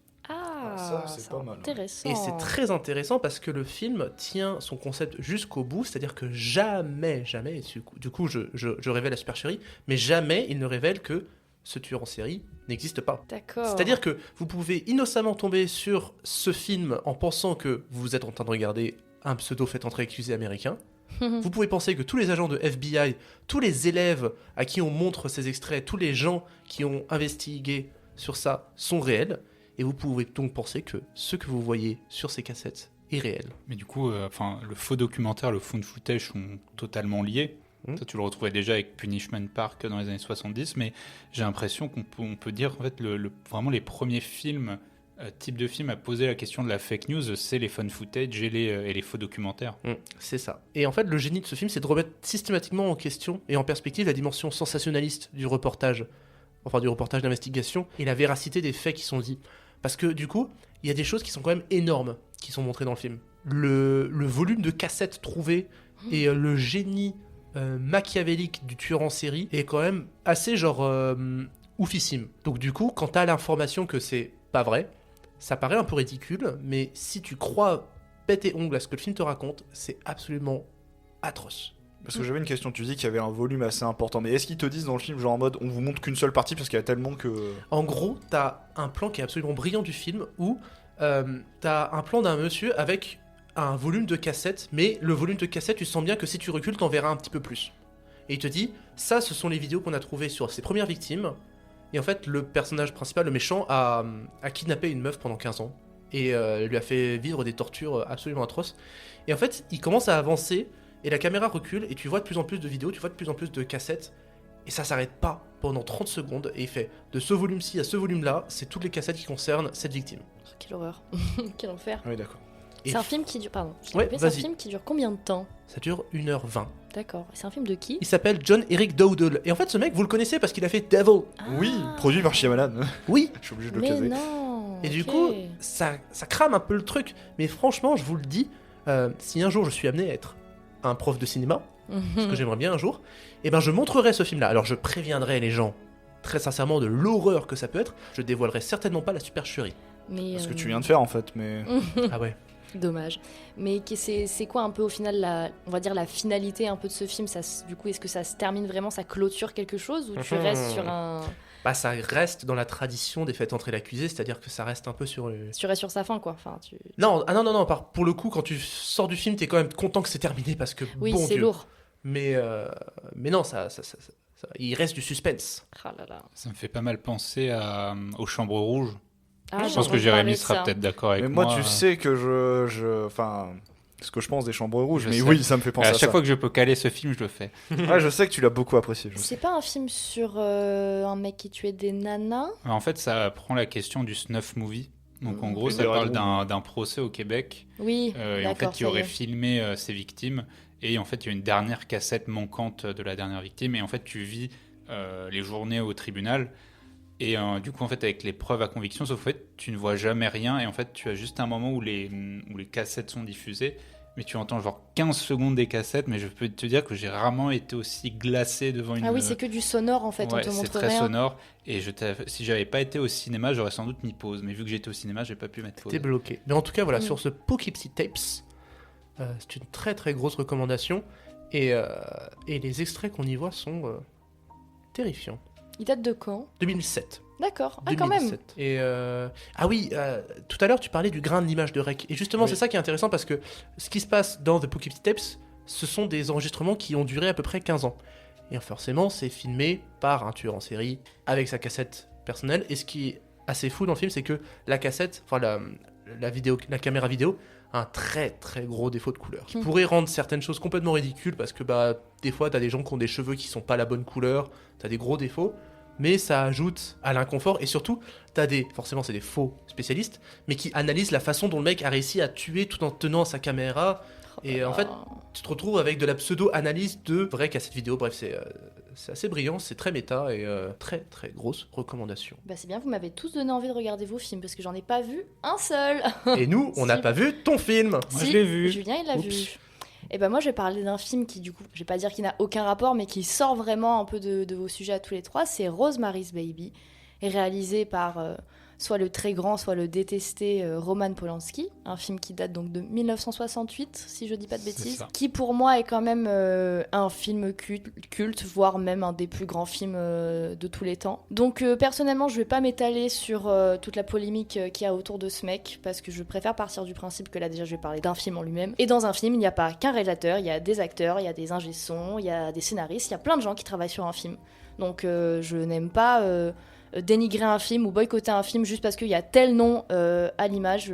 Voilà, je pars du principe qu'il y a plein de gens qui travaillent sur un film et c'est hyper important de regarder le travail de ces gens. Donc Rosemary's Baby, qui est donc l'histoire de Rosemary, jeune épouse de son mari dont j'ai complètement oublié le nom, qui viennent d'emménager dans un appartement, et c'est un film qui va pareil monter de plus en plus dans une tension d'elle qui, on va dire, a une intrusion perpétuelle, une intrusion par ses voisins perpétuelle, et un rythme de plus en plus pesant où elle se retrouve en fait au fur et à mesure manipulée, exténuée par cette omniprésence de ses voisins qui sont tout le temps là, qui veulent souvent lui rendre des services, s'imposer, dîner avec eux. Et puis le film continue, et puis elle se rend compte au fur et à mesure que c'est des gens qui essayent de la manipuler, car au fur et à mesure du film, elle va tomber enceinte, et sa grossesse va extrêmement mal se passer.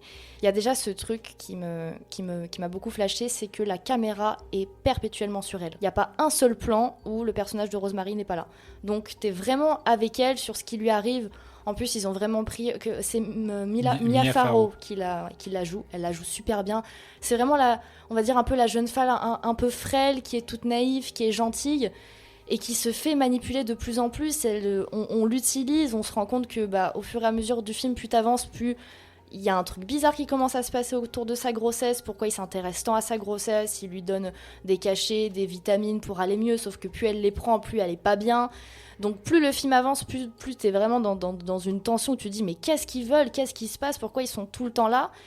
Et au final, tu commences à comprendre qu'il y a un délire de sorcellerie sous l'histoire. Il y a un de ses amis, je sais plus s'il est médecin ou je sais plus... L'écrivain, je crois. L'écrivain, voilà, qui commence à se renseigner que il trouve un bouquin qui raconte un peu l'histoire d'une famille qui commettait un peu des meurtres et des crimes au nom de la sorcellerie des années auparavant, et du coup il suspecte ce voisinage-là d'être ces personnes qui font un peu, on va dire, des rituels sataniques. Plus on avance dans le film et plus on arrive à sa grossesse, et elle fait un espèce de rêve où elle se fait violer par Satan avec des gens qui la regardent, avec son mari qui est là. Et plus le film avance, et plus tu comprends que malheureusement, c'est la réalité, en fait. Que c'est vraiment des sorciers, c'est vraiment des gens qui veulent lui accaparer son enfant. Et de fil en aiguille, le film continue comme ça. Elle essaye de s'échapper, mais elle n'y arrive pas. Et tout le monde se retourne contre elle. Et c'est vraiment... Après, c'est peut-être parce que je suis une fille. Et du coup, en tant que femme, ce film m'a encore plus perturbée. Parce que t'as vraiment envie qu'elle s'en sorte, quoi. T'en peux plus. Et vraiment, déjà, qu'il y ait ce point-là aussi... où il y a tout le temps la cam qui est sur elle, tout le temps avec des plans sur elle. Bon, déjà en termes de mise en scène, ce film est fou. En termes de jeu d'acteur, et surtout, moi, ce qui m'a le plus flashé, et c'est pour ça que j'ai hâte de le revoir une deuxième fois aussi, il faut vite que je le revoie, c'est qu'il y a beaucoup de jeux de regard qui sont hyper importants dans ce film. En fait, dès le début, tu le sais qu'il va y avoir un problème, parce qu'il y a tout un jeu au début du film, quand ils visitent l'appartement pour la première fois. En fait, il y a tout qui est fait ensemble dans l'appartement pour que les voisins puissent rentrer, en fait, un peu quand ils veulent. Avec le placard qui est décalé. Avec le placard qui est décalé, c'est une scène qui est folle. Et quand tu revois cette scène, en fait, tu comprends les jeux de regard, notamment avec le mari.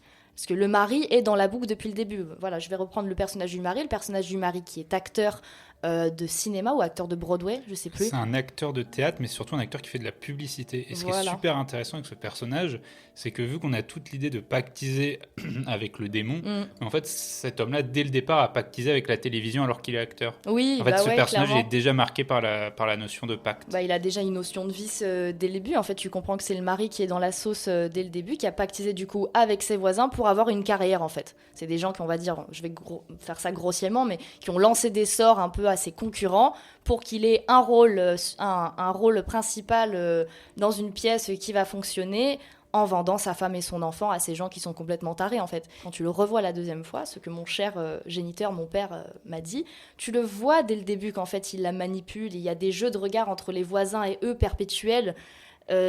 Si elle, à un moment donné, je sais plus, quand elle va voir vers le placard, il se met direct devant. Donc au début, dans la première vision, tu le comprends pas, mais en fait, quand tu le revois, tu te rends compte qu'il y a vraiment un gros travail de mise en scène, et surtout une direction d'acteur. Enfin, pour moi, étant comédienne, ça m'a apporté de fou, parce que déjà Mia Farrow, elle est quand même hallucinante dans ce rôle. Enfin, t'es avec elle dans son angoisse, dans son anxiété, et surtout Tu la vois dépérir en plus. Tu la vois dépérir même complètement. physiquement, Bah oui, c'est ça, vu qu'il lui donne une espèce de lait bizarre. Le tanis. Ouais, voilà, c'est ça, que c'est un espèce de champignon en fait qui la rend complètement épuisée. Mais voilà, c'est vraiment un film hyper important, je pense, à regarder. Mais dans une certaine mesure, dans la façon dont tu le décris, ça me fait penser à Hérédité. Je l'ai pas vu. Justement, Mais j'y oui. ai pensé en le voyant. C'est vrai que le cinéma d'Ari Aster, il y a une influence. On n'avait pas parlé de ça, Ouais. mais dans le sens inverse, la dernière fois. C'est-à-dire Il me semble qu'on a dit la même chose sur Ari Aster, mais genre dans un épisode de hors-série, que qui s'était inspiré de Rosemary's Baby. Alors moi, je l'avais pas vu à l'époque, mais peut-être Fred l'avait vu, ça m'étonnerait pas. Mais oui, tu as quelque chose de très folklorique. Mm. Notamment en fait sur l'hérédité, c'est ça, c'est cette communauté, une sorte de communauté qui a vécu pendant des vivote. centaines d'années. Moi, j'ai vu Midsommar, personnellement, d'Ari Aster, que j'avais C'est beaucoup plus proche aimé. d'hérédité. Encore, Ouais, ouais. Ouais, c'est beaucoup Oui, plus proche c'est pas pareil, parce d'hérédité. que après Midsommar, c'est un film d'ambiance, horreur de jour, donc Mm. ça te met dans une autre tension. Mais en tout cas, ouais, je vous recommande fortement Rosemary's Baby. Est-ce que tu as vu Funny Game de Haneke? Non, j'ai pas vu. Bah, je trouve qu'il y a quelque chose dans les deux qui est très intéressant, et que tu retrouves en fait, qui est même le concept du parasite de Bong Joon-ho, c'est justement cette invasion et ce parasitage du quotidien. Oui, Et tu vois, Funny Game, donc le concept de Funny Game, c'est ça, c'est que tu as des gens qui vont en vacances dans leur résidence, et il y a des nouveaux voisins qui connaissent pas, et ces nouveaux voisins vont s'introduire chez eux, quelle horreur. et en fait, ils vont les torturer toute la nuit.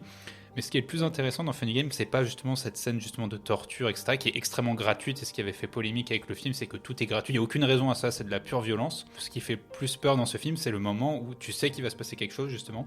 Mais en fait, tu les vois de plus en plus rentrer dans la maison et tu vois qu'ils veulent pas partir. Tu te dis au bout d'un moment, bah c'est vrai, imagine, tu as des voisins qui arrivent, tu leur dis, bah, tu sais, t'essayes de leur faire comprendre qu'il faut partir. On a tous ces techniques-là. Et ce que tu as aussi dans Rosemary Baby, hein, Complètement. le Au moment fur où et à mesure, ouais. elle arrive de plus en plus et elle se dit, bah, comment je vais réussir à les faire partir. Et là, en fait, bah, à un moment, dans Funny Game, c'est juste non, on va pas partir. Et à partir du moment où tu comprends que ça, il va pas avoir de retour en arrière, tu dis ah, ok.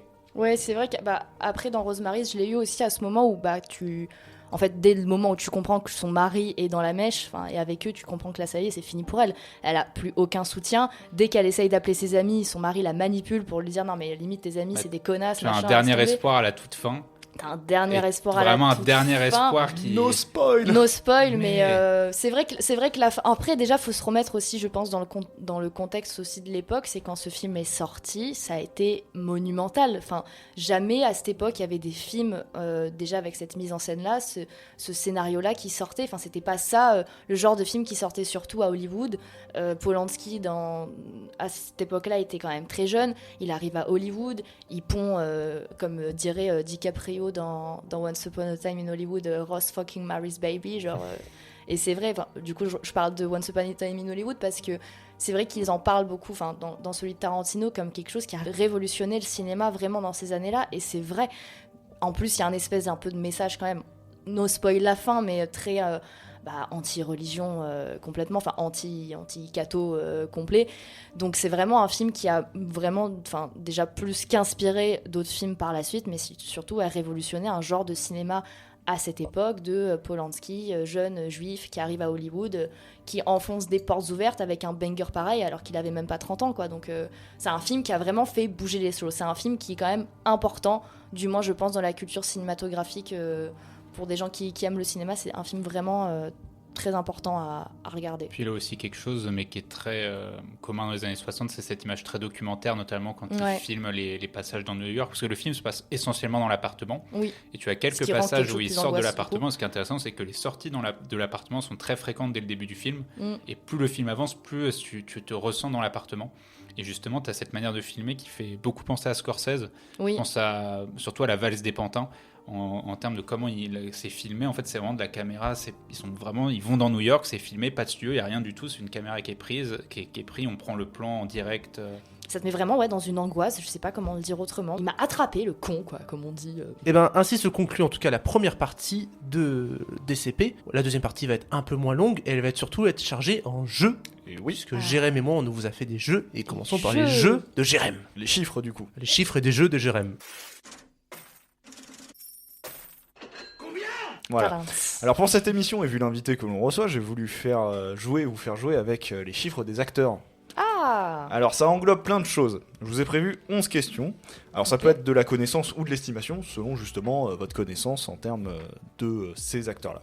Il y a plusieurs types de questions. Il peut y avoir des questions sur les collaborations entre acteurs et réalisateurs, sur le box-office des acteurs, sur les récompenses des acteurs, bref. Enfin voilà. Pour le comptage des points, puisque cette fois-ci j'ai envie de compter les points, 1 point pour celui le plus proche. Et si jamais vous avez le chiffre exact, vous gagnez pas 1, mais 3 points. Let's go. Let's go. Première question. Je pense que ça ira dans l'estimation pour cette première question, car on va parler box-office français. Alors Louis de Funès est l'acteur ayant fait le plus d'entrées en France. Mais avec combien d'entrées? C'est ça ma première question.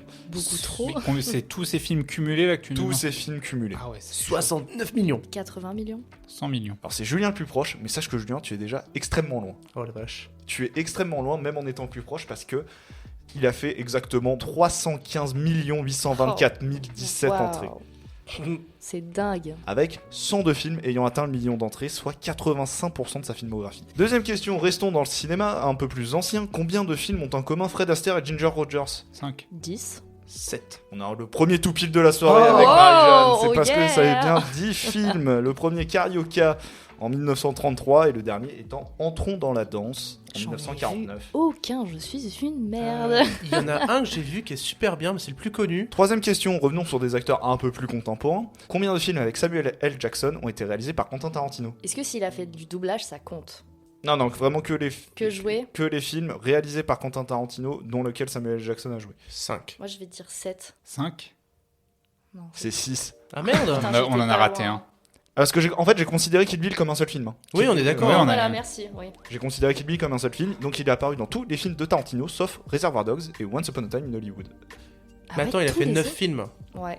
J'ai mal compté. Donc ça veut dire que j'ai raison. Ça Non. veut Donc dire que- désolé, donc du coup on va assumer, j'ai fait une erreur dans mon comptage et Marie-Jeanne a raison, elle fait un tout pile encore une fois. Oh là là. Donc il aura fallu attendre l'épisode 19 pour voir Owen tomber enfin dans un jeu. Alors quatrième question, passons sur une question de récompense. Combien d'Oscars a eu Audrey Hepburn, l'actrice qui en a remporté le plus? 6. 4. 8.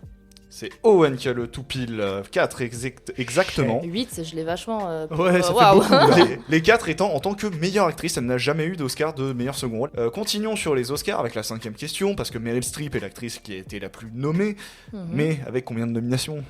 11. Alors, 12. 15. C'est Marie-Jeanne la plus proche, t'as pas un tout pile, mais t'es la Ah, plus c'est proche. 17. Yeah boy. Non, parce qu'il y en a 21. Oh la vache. Ah, bon bah voilà. Et elle Ah en oui, a quand même. Bien hein. nommé. Elle, Ouais, elle bien en nommé, a hein. remporté 3. Sixième question, parlons d'une actrice dont on a parlé récemment dans DCP, Anya Taylor-Joy, parce que vous connaissez mon amour pour cette Ah. actrice.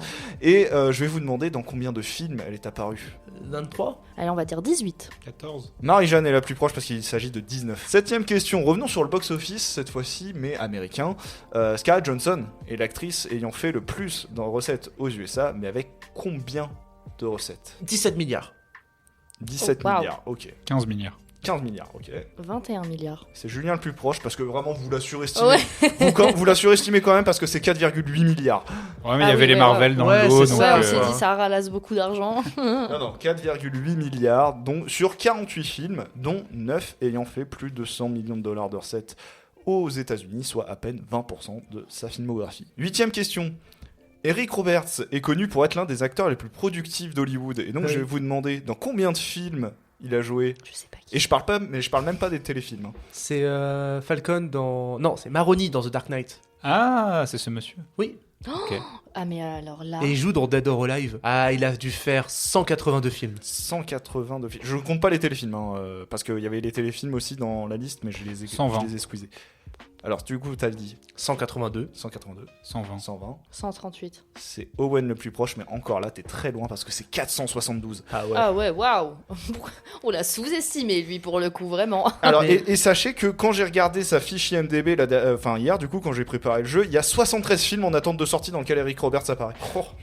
Il joue Il a dans un quel- mais Dupieux. il a quel âge, ce monsieur? Mais arrête, de quoi. Mais qu'est-ce que tu racontes? Eric il est dans un Roberts, Dupieux. je sais pas quel âge il a, mais il doit bien On avoir parle la du mec qui a soixantaine. la tête de une tête de mafieux, on est Ouais, d'accord. de Maroni. Il joue dans Wrong de Quentin Dupieux. Ah, mais oui.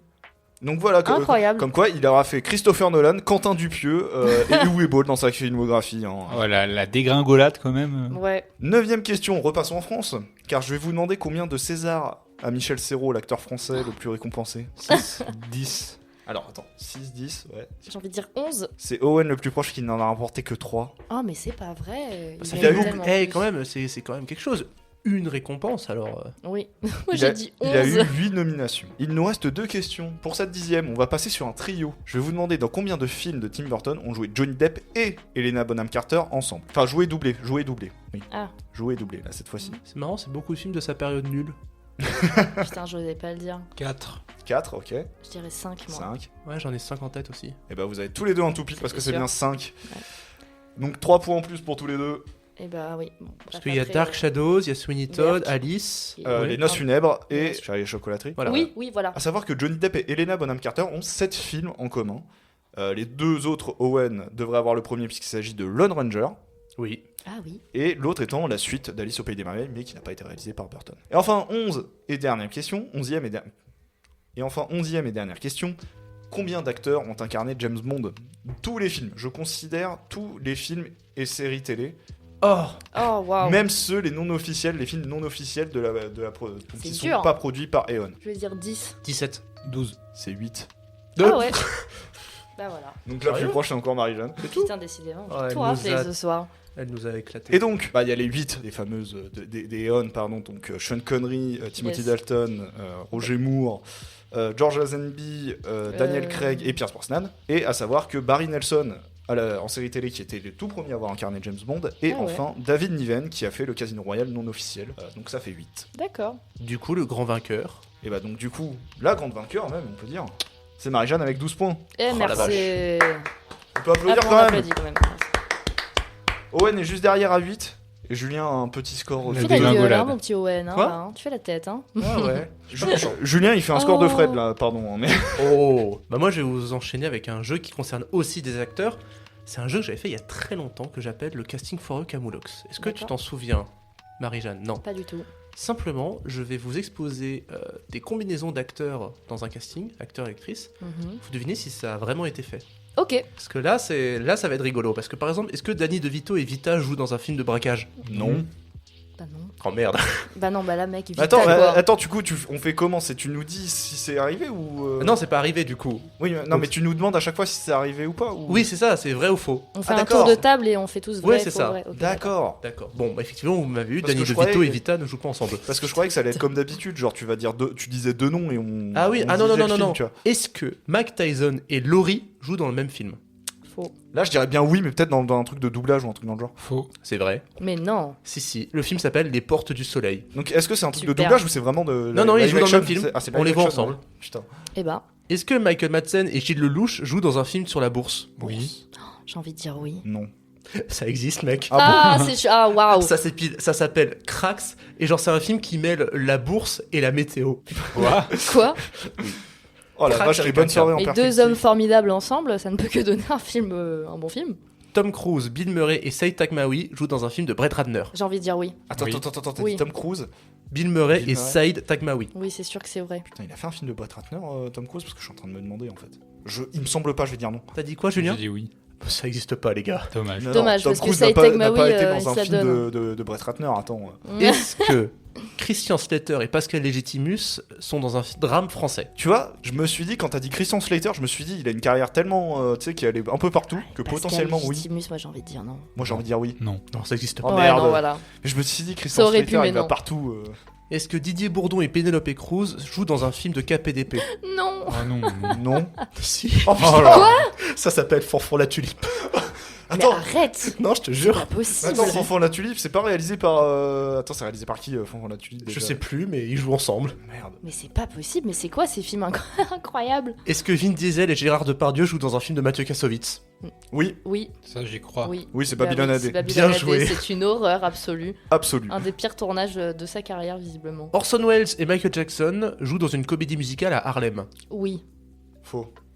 Ouais. Oh. Arrêtez. Alors, Orson Welles, il a fait le doublage du film Transformers, ok, mais quand même pour aller un truc Ah ouais, sur mais Michael Orson Jackson. Welles et Jackson, ça aurait pu donner Ça un aurait truc. été drôle. Ça aurait été incroyable. Charles Aznavour, Ringo Starr et Marlon Brando dans un même film. Je dirais vrai là par contre, parce que Charles Aznavour, je sais qu'il a fait des films, mais alors est-ce qu'il a fait avec Ringo Starr et. Non, il y a trop de choses qui sont. Il y a trop de choses qu'aime Owen dans une même phrase pour que ce soit Ouais, vrai. c'est Donc ça. c'est je faux. peux, c'est dire faux. Si, ça existe. Oh, c'est pas vrai. Ça s'appelle Candy. Mais quoi? Incroyable. Robert Redford et Gad Elmaleh dans un film de Sidney Lumet.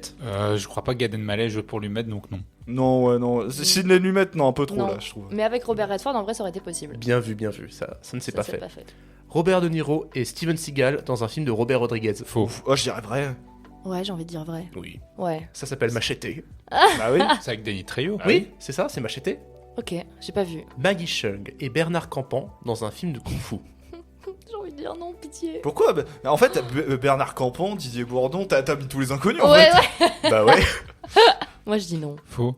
Ça existe. Oh, mais c'est pas possible. J'ai pas donné ma réponse, mais tant pis. Ah, Ah, excuse-moi. pardon, désolé. Ça s'appelle Augustin, roi du kung-fu. Non, mais- C'est quoi ces gros nanars? J'en sais C'est pas rien. possible.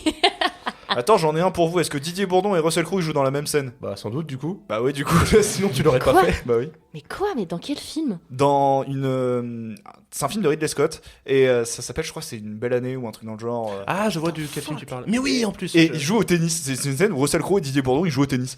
Klaus Kinski et Ariel Dombal dans un drame érotique. Ça m'étonne pas, Ouais, oui. Et oui, je pense oui, que c'est c'est Ariel sûr que Dombal c'est qui l'a vrai. réalisé. Oui, ça existe. Ouais, ça c'était sûr. s'appelle Les fruits de la passion. Oh, bah oui, évidemment. C'est réalisé par Francis Salade Vincent. de Je fruits. pensais à la même chose. Danny Trejo et Clint Eastwood dans un western moderne. Ça, je vais bien y croire. Pourquoi pas? ouais. Oui. Mais quoi que tu viens de dire moderne, donc non, parce que Eastwood c'est que des vieux westerns, donc non. Bah non, ça existe pas. Ah, Bien dommage. trouvé. Et enfin le dernier. Michael Youn, Cécile de France et Arnold Schwarzenegger dans une adaptation de Jules Verne. Oh, pitié que non. J'ai envie de voir ça, vrai. Ouais, mais. Ça doit être quand même être incroyable. Ouais. Allez, vrai, je pense que c'est faux, mais j'ai envie de dire vrai pour que Mais ça... si, c'est vrai. Oh, je vais voir ça. Bah oui, c'est le tour du monde en 80 jours avec Jackie Chan. Mais oui. Mais le casting est fou. Ouais. Et le Et film doit être bien nul, mais... Oui, oui. Bah, moi je l'aimais bien quand j'étais gamin, mais je l'ai pas revu Là, depuis. alors ça, c'est la réponse des films de merde. Quand on dit ça en général, ça c'est un film que j'aimais bien quand j'étais petit, c'est Alors. que vraiment maintenant... Par contre, anecdote, Owen il m'a dit qu'il avait trouvé un film avec un casting de fou mais qu'il a pas mis dans le jeu. Ouais, alors, accrochez-vous bien, parce que il y a Gérard Depardieu, Waouh. Harvey Keitel, Waouh. Johnny Hallyday, Renaud et Saïd Taghmaoui. Putain, mais pourquoi il est tout le temps là, lui? Ça s'appelle Wanted. Ah mais oui! C'est un film de qui ça déjà? Ça date de quand? 2000, Brad Mirman, mais ça date de- 2003. What the fuck? Ça donne envie, hein. C'est quoi? C'est un Ocean Eleven du Wish? Peut-être. Moi, j'aime bien la note sens critique à 4 et t'as quand même un éclaireur d'Owen qui a mis 7. Ah ouais. C'est un gros fan de Johnny. Ça alors? Bref, j'espère que ça vous a bien fait marrer, ça vous C'était a donné très des idées de films à regarder. Bah surtout, venez, on balance ça à des prods, quoi. On leur dit, allez-y, pondez-nous ça serait dingue. C'est ça. Non mais moi je veux voir mon film avec Christian Slater et Pascal Légitimus. Ah ouais? Mais sache qu'aussi il y a un film avec Elise Moon et Burt Reynolds. Oui, j'ai Non, failli mais- le mettre. Danny DeVito et Vita, ce serait quand même quelque chose vraiment sous trip. Hein. Voilà, j'en ai fini avec mon jeu et on arrive maintenant à la carte Joker. Ah, ça me fait plaisir. Et donc, Marie-Jeanne, puisque c'est ta première apparition dans DCP, c'est toi qui vas avoir le droit de mettre le sujet de ton choix sur la table. Eh bien, je suis ravie parce que j'ai mis beaucoup de temps à trouver ce Joker. Je me triturais la tête pour vraiment trouver quelque chose d'intéressant. J'ai été aidée par mon cher et doux paternel. La question, enfin le Joker est donc le suivant. Quel est le film qui, au-delà du fait que ça vous a marqué, un film qui aurait même pu changer votre perception de la vie, de votre façon de penser, de façon d'être, un film qui vous a plus que marqué mais qui vous a influencé dans votre vie? Alors moi je peux dire ça parce que c'est un film que j'ai vu gamin, mais c'est peut-être la carte facile, c'est Spider-Man. Hein. Oui, mais là, je veux plus quelque chose de... D'accord, ça c'est un film qui t'a marqué, mais qui t'aurait plus influencé dans ta manière de vivre, dans ta façon de penser. Peter Parker c'était un modèle moi dans ma vie, hein, Ok. de morale. tu Oh vois. oui, ah d'accord. C'est genre la morale de Peter Parce que là, je te de Peter voyais Parker. t'imaginer en combinaison et battre les méchants la nuit. Non mais évidemment que j'ai toujours rêvé d'être Spider-Man, mais la vertu de Peter Parker, Mhm. c'est quelque chose qui m'inspire. D'accord. Voilà. Si vous voyez quelqu'un voler dans la nuit parisienne, c'est Owen. Ouais. Non, les bâtiments sont pas assez hauts. À la limite à la défense, tu vois, mais je vais en chercher un autre quand même au cas où. C'est une question un peu difficile, mais je trouvais ça intéressant Non, mais- vraiment de... Au-delà d'être des cinéphiles, d'avoir vraiment aussi des influences. Quoi. C'est le cinéma, ça sert à ça aussi. Ça sert aussi de faire Bien bouger sûr. les consciences et de réveiller un peu certaines personnes. Si ça peut plus que marquer, c'est important. Alors, Non, je peux essayer de répondre, mais j'ai peur d'être un peu hors sujet. Parce que pour moi, en fait, il y a un film qui a été l'élément déclencheur de toute ma cinéphilie, Mhm. qui a un peu quand même influencé ma vie, hein, finalement. Oui. C'est Django Unchained de Tarantino. Parce que Bah ouais. je me souviendrai toujours du choix que j'ai eu à faire. Et je sais pas pourquoi, je voulais me taper une séance un dimanche matin dans le ciné de ma ville. Et j'avais le choix entre deux films. Il y avait Django Unchained et l'autre c'était Gangster Squad. Oh, j'avais hésité et du coup je suis allé voir Django Unchained. Et ça a été une claque monumentale dans ma gueule. parce que c'est la première fois où quand je suis sorti d'un film, j'avais envie de me renseigner sur le film, de savoir comment ça avait été fait, qui l'avait fait. Et du coup, ce qui m'a amené à ouvrir plein d'onglets, Allociné, Wikipédia, tout ça, pour découvrir tout ça. Et donc du coup, ça m'a amené à voir d'autres films. Après, c'est vraiment le film qui m'a déclenché ma cinéphilie. Après, Et peut-être, pardon, excuse-moi, je te coupe, mais peut-être encore plus que le film en lui-même, c'est peut-être aussi le sujet dont il parle qui est quand même très dur, peut-être. qui peut aussi t'amener à te dire que bah putain, c'est des vraies choses qui sont vraiment arrivées. Quoi. Voilà, Donc, c'est- peut-être, il y a eu tout ça, mais moi, voilà. Et je me souviendrai toujours. Et sachez qu'à l'heure actuelle, donc du coup, 11 ans après, je n'ai toujours pas vu Gangster Squad et je pense que je ne le verrai jamais de ma vie. Je retiens C'est que pas t'as grave. hésité entre les deux quand même. Hein. Ouais. Mais en même temps, allez, rappelle-toi, je ne connaissais rien au cinéma à ce moment-là. Enfin, pas grand-chose en tout cas, parce que pour moi, aller voir un film, tu vois, c'était genre une fois pendant les vacances, parce qu'il y avait le film d'animation des vacances. Putain, c'est bien, n'empêche. Tu vois, moi, ma cinéphilie, je l'ai découverte grâce à Django Unchained. Julien, toi, t'as trouvé ton film? C'est pas un de mes films préférés, mais c'est un film qui a de l'importance parce que c'est arrivé à un moment où j'en avais un peu pas, mais je vais pas dire marre du cinéma, mais je voyais moins d'intérêt. Et on était en 2e année de licence. Et pour remettre du contexte, c'était aussi un moment où je me demandais si j'allais la finir, la licence. Mais bon, avec le Covid qui est arrivé, tu te dis autant aller jusqu'au bout. Mais on a dû voir Blowout de De Palma et ça m'avait mis une Dieu, plus fait grosse plaisir. claque. Ah ouais, Parce merci. qu'en fait, Blowout, surtout en termes de thématique, c'est-à-dire que tu as beaucoup de mélange entre les couches proposées par le film, c'est-à-dire le film que tu vois, le film à l'intérieur du film, toute la question de la mise en abîme, toute la notion du complot, et c'est aussi une grosse découverte du cinéma de De Palma. J'avais déjà vu Scarface, mais sans savoir que c'était De Palma et sans avoir apprécié Scarface, et c'est le genre de film où tu le regardes, tu dis mais en fait, je ne peux pas lâcher le cinéma. Ça fait un peu cliché dit comme ça, mais c'est ce genre de film en fait où ça te redonne le goût du cinéma et le goût aussi de comprendre, parce que c'est un film assez particulier, Blowout. Puis là, il est hyper amer, surtout. C'est Blowout. ça, La mais je crois fin, que elle c'est est horrible. cette fin en termes de thématique, Ouais. ça te marque. Ah ouais, la fin. Je crois que ce plan de caméra d'elle en train de Et crier tu vois, avec c'est- ce putain de drapeau américain Bah, derrière, le c'est plan je où vous il chie à la tourne. gueule, quoi.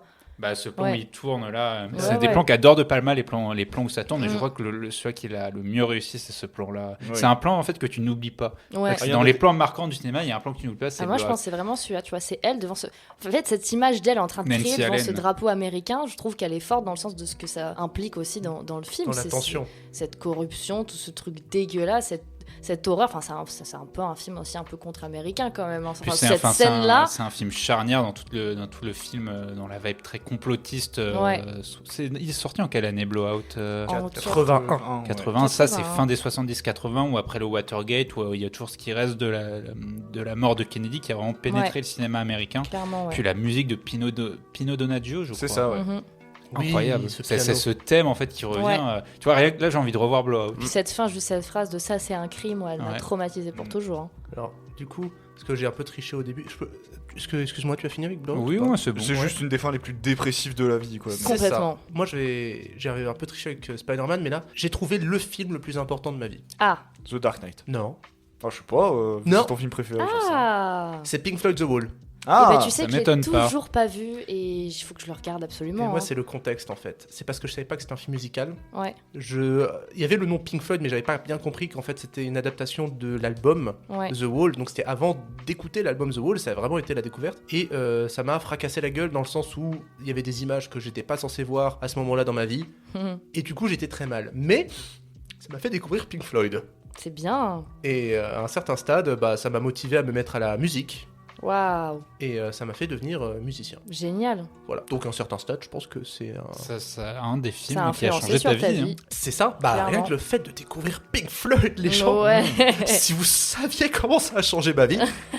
Et bah du coup, je vais passer à mon film Oui, à moi. Parce que j'allais dire que t'as toujours pas eu ton film. Eh bien, mon film à moi est le suivant. Enfin, alors, en vrai, j'en ai deux. Mais quand même, je dirais que le premier, ça va être Et la tendresse, bordel, de Patrick Schulman, un film de 1979. C'est un film français avec Bernard Giraudot, quand il était jeune. Avec aussi, j'oublie son nom à chaque fois, je pense que vous l'avez, le mec qui joue le directeur dans H. Vous voyez sa tête On Bon, voilà. voit sa tête, ouais. Donc c'est un film, on va dire que c'est un film drôle, on va dire que c'est quand même une comédie parce que quand même on rigole beaucoup. On va dire que c'est tranche de vie. Tu suis 3 couples en fait dans le film, le couple philanthrope, le couple romantique timide et on va dire le couple parfait. Donc c'est un film qui m'a vraiment, changé ma perception de la vie et surtout dans les relations hommes-femmes parce que tu suis donc 6 personnages différents. Faut se remettre aussi dans le contexte des années fin 70-80, avec une autre ouverture d'esprit, que ce soit dans le social, dans la sexualité ou autre. Et c'est vraiment un film hyper important à regarder, je trouve. Enfin, du point déjà dans les relations vraiment homme-femme. Dans les relations amoureuses, il va te montrer 3 couples différents. Déjà, tu te marres beaucoup parce qu'il y a des situations très burlesques. Et surtout, RIP à Schulman, c'est un réalisateur qui s'est malheureusement suicidé. Il a fait beaucoup de films avec des... En fait, c'est très pesant, on va dire, dans ses dialogues. En fait, c'est un film à punchline pour moi. Et La Tendresse Bordel, c'est que des punchlines tout le temps, des dialogues, on va dire des petites rousses dans ta gueule, voilà, des petites leçons de vie, de tiens, il faudrait peut-être plus que tu changes ça avec ta meuf ou avec ton mec, arrête de penser comme ci, comme ça, et en même temps, il a raison pour plein de trucs. Donc faut pas être choqué, parce que c'est pas un film qui est politiquement correct, je veux dire, enfin c'est... Un film comme ça, maintenant, ça serait pas possible. Parce que c'est vraiment trop open sur plein de sujets, mais c'est un film qui est vraiment important et moi qui m'a vraiment aidé, tu vois, dans mes relations ou dans ma perception par rapport à la jante masculine. Mais en plus de ça, tu rigoles beaucoup, mais ouais, c'est vraiment un film important et malheureusement, Schulman s'est suicidé. Il a fait donc ensuite la suite qui s'appelle Zigzag Story avec Fabrice Lucchini dans un de ses premiers rôles. De base, devait s'appeler La Tendresse Bordel 2, mais ensuite qui s'appelait Zigzag Story. Il a fait ensuite Prof avec Patrick Bruel et également Fabrice Lucchini. Il a fait aussi Comme une bête où il y a une apparition de la fesse. Enfin, c'est un peu des films durs dans le sens par rapport au sujet dans lesquels il parle, tu vois, des trucs on va dire assez sociaux et je pense vraiment que Schulman c'est un mec qui supportait pas la société dans laquelle il était et qui malheureusement a mis fin à ses jours. Pour moi c'est un réalisateur de génie, un réalisateur français que beaucoup de gens... Il me fait un peu penser un peu à une certaine façon aussi dans les dialogues à du Bertrand Blier. Sauf que Bertrand Blier, c'est encore autre chose. Lui, il est encore plus méta dans ses films. Donc déjà, d'une part, voilà, il y a Et la Tendresse Bordel de Schulman, un film que je vous recommande fortement. Et par la suite, on a quand même surtout La Belle Verte de Colin Serrault. Est-ce que vous connaissez le cinéma de Colin Serrault? Donc on a La Belle Verte, qui est un de ces films qui date de 97 ou 98, avec Vincent Lindon. Un des premiers rôles de Marion Cotillard quand elle était toute jeune et la réalisatrice elle-même qui joue son propre rôle, donc Colin Serrault. C'est un film, bon, il y a beaucoup de gens qui l'aiment pas. Colin Serrault, c'est une réalisatrice qui se fait beaucoup juger parce qu'on la considère vraiment trop naïve. Elle fait des films sociaux, à messages sociaux, écologiques, machin truc. Donc voilà, c'est un film pareil qui est très brut. Il va y avoir que des trucs comme ça tout le temps, des punchlines, des pains dans ta gueule, de change-ci sur ça dans ta vie, ça c'est pas bien, ça c'est pas bien. Donc il y a beaucoup de gens qui aiment pas parce qu'ils trouvent que c'est trop moralisateur, alors que finalement il n'y a pas vraiment de solution. En vrai, si, des solutions pour changer un peu notre façon de vivre, que ce soit au niveau de l'écologie sociale, argent, religion, tout ce que tu veux. En vrai, il y en aurait plein. Juste, c'est compliqué de mettre tout ça en place. Mais La Belle Verte, c'est vraiment un film qui a au moins essayé de m'influencer dans ma façon de vivre, dans ma façon de penser. Et elle a fait vraiment pas mal de films. Elle a fait quand même aussi avec Pascal Légitimus, notamment. Déjà, elle a fait 3 hommes et un coup femme, mais elle a fait aussi Saint-Jacques-Lamec avec Pascal Légitimus, Muriel Robin et Denis Podalides. Non, c'est pas Denis Podalides. C'est Jean-Pierre Daroussin. Jean-Pierre Daroussin, je confonds toujours les deux. Elle a fait ça, elle a fait aussi La Crise avec pareil Vincent Lindon et elle a fait aussi K.O. avec Vincent. En fait, Vincent Lindon, je crois que c'est son acteur fétiche littéralement dans tous ses films. Voilà. On va dire un peu quand même tous les films qui t'ont vraiment influencé, mais au-delà de ta cinéphilie, mais vraiment sur les questions sur ma façon de vivre, rapport de vie. Ouais. Okay. C'est pour ça que j'ai vraiment voulu parler de ces 2 films-là, parce qu'il y a le côté relation humaine, homme-femme, enfin relation de couple plutôt avec Et la Tendresse Bordel, et plus tout le côté écologie, sociale.